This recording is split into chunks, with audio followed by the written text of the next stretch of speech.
Nia tidak dapat mengelak dari tuduhan Nika. Ia memilih diam menunduk. "Kaki kamu kenapa?" tanya Nika. Ia melihat Nia. Ada rasa panik berlebihan di sana. Seakan ini bukan pertama kali. Hari itu juga, Nika memberikan pertolongan pertama pada Nia, mengompresnya dengan es sebelum membalut memarnya. "Nika ngomong apa sama Silpi? Siapa yang Nika maksud?" Nika tidak mendengarkan Nia. Ia seperti terjebak dalam dunianya sendiri, sampai Nia menepuknya. "Iya Nia, tadi kamu nanya apa?"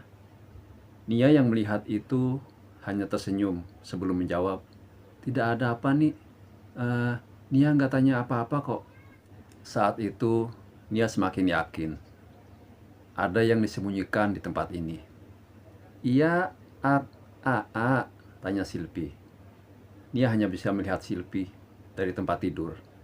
Selama ini, Nika sudah berpesan agar Nia tidak pergi kemana-mana. Kakinya harus segera pulih, karena esok Nia harus pergi ke sekolah. "Iya, nggak apa-apa," ucapnya. Silpi kemudian pergi, ia menutup pintu. Seharian tidak melakukan apa-apa, membuat Nia sangat bosan. Ia beberapa kali bangkit untuk duduk menatap ke jendela, mengamati anak-anak lain yang sibuk sendiri. Manakala ketika ia melihat Silpi, sekelebat perasaan tidak enak menyeruak. Nia menatap ke sudut lain, ada sosok mengamati. Bangunan rumah ini memang sangat unik, di mana jendela anak-anak semua menghadap ke halaman belakang. Sehingga dari jendela, selain halaman, dia bisa melihat sudut ruang dari bagian rumah yang tak berpenghuni. Dan di sana, banyak sekali kamar kosong, salah satu kamar tanpa lonceng. Setiap kali memikirkan itu, dia mencoba menganalisa dari beberapa bagian rumah. Dan selalu saja, pikirannya tertuju pada satu kamar itu. Kamar itu adalah gudang. Itu yang Nia tahu dari beberapa anak yang mau bercerita. Namun setiap kali Nia mulai yakin bahwa itu memang gudang, Nia merasa ada seseorang yang tinggal di sana. Dan kadang ia menampakkan diri secara sembunyi-sembunyi. Siapa pemilik kamar itu sebenarnya? Melihat itu, Nia bangkit dari tempatnya. Dengan bantuan tongkat penyangga, Nia berdiri, ia menuju pintu, berniat untuk menghampiri Silpi. Sebelum Nia berhenti, manakala lonceng di pintunya berbunyi. Aneh, padahal sedari tadi, pintu tidak pernah terbuka sedikit pun. Nia mencoba menarik daun pintu, namun seakan ada yang sengaja menahan Nia. Sekuat apapun Nia menariknya, pintu tetap tak bergeming. Namun suara lonceng yang terdengar dari luar pintu terus-menerus bergemerincing. Nia beringsut mundur. Nia kembali ke jendela. Ia melihat Silpi, namun anak itu sudah tidak ada di tempat. Ia duduk. Dan sosok yang seperti mengawasinya lenyap juga. Tidak beberapa lama, pintu terbuka. Silpi melangkah masuk, mendekati Nia dan memberikannya bunga yang ia petik dari halaman belakang. Semenjak saat itu Nia merasa ngeri sendiri. Terkadang, setiap malam, ia mendengar Silpi menghentak-hentakan kakinya dari atas ranjang. Membuat Nia penasaran. Namun, saat ia memeriksanya, gadis kecil itu terlelap dalam tidurnya. Hari semakin hari, luka memar Nia tidak kunjung sembuh.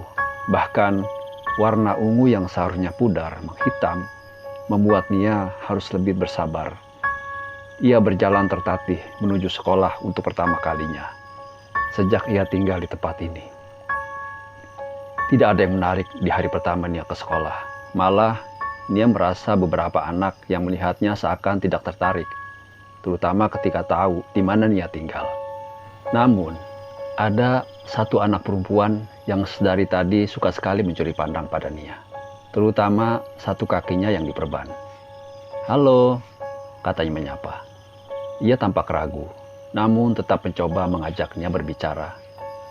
"Luka di kakimu mengikatkanku pada seseorang, tapi aku lupa, karena dia tiba-tiba keluar dari sekolah." Perempuan itu mengangkat bahu seakan apa yang ia katakan membuat Nia tertarik. Dan setauku, dia tinggal di tempat kamu tinggal juga. Mendengar itu, Nia langsung tahu. Perempuan ini ingin mengatakan sesuatu kepadanya. Ica, katanya. Ia mengulurkan tangan. Ia mengangguk, menyambut tangannya. Nia, seperti yang kubilang dulu, ada anak baru juga. Tidak terlalu lama kok, sebelum dia keluar dari sekolah. Seingatku, satu kakinya diperban sama seperti kamu, kata Ica.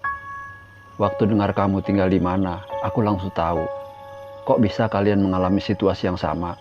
Kadang aku nggak percaya sama yang namanya kebetulan. Tapi sekarang sepertinya aku harus mempertimbangkan itu. Ica tampak melirik ke sana kemari. Sebelum berbisik, tempat tinggal kamu angker ya? Ica menceritakan banyak hal. Namun setiap kali Nia bertanya siapa perempuan yang ia maksud, Ica selalu menjawab bila ia tidak mengenalkan secara langsung. Karena perempuan itu sangat pendiam, lebih ke aneh sebenarnya. Namun Ica ingat, anak itu sering menghabiskan waktu dengan seorang anak kecil yang bersekolah tidak jauh dari sini. Anak kecil itu tak bisa bicara, ia hanya menggunakan bahasa isyarat.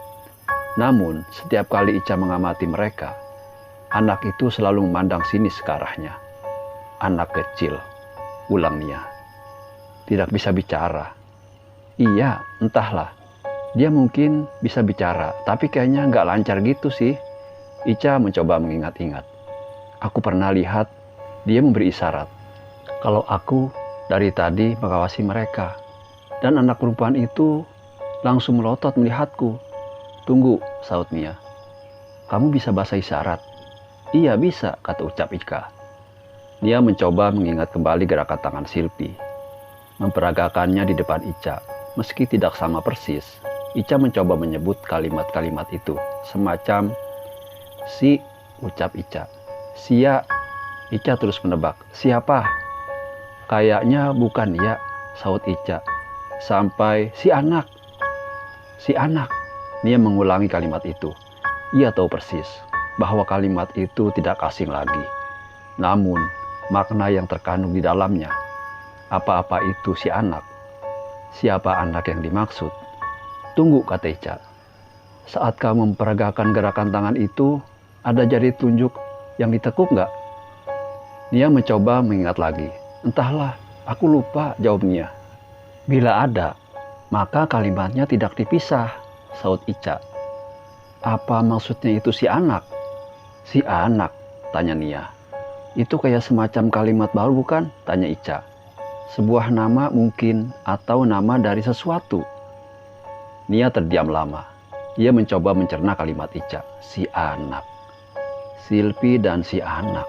Kayaknya aku harus main ke tempat kamu ya, saut Ica. Boleh? Nia langsung menjawab pertanyaan Ica. Sebelum sesaat kemudian, ia berpikir, mungkin Ica bisa berbicara dengan Silpi, menjelaskan siapa si anak yang ia bicarakan ini.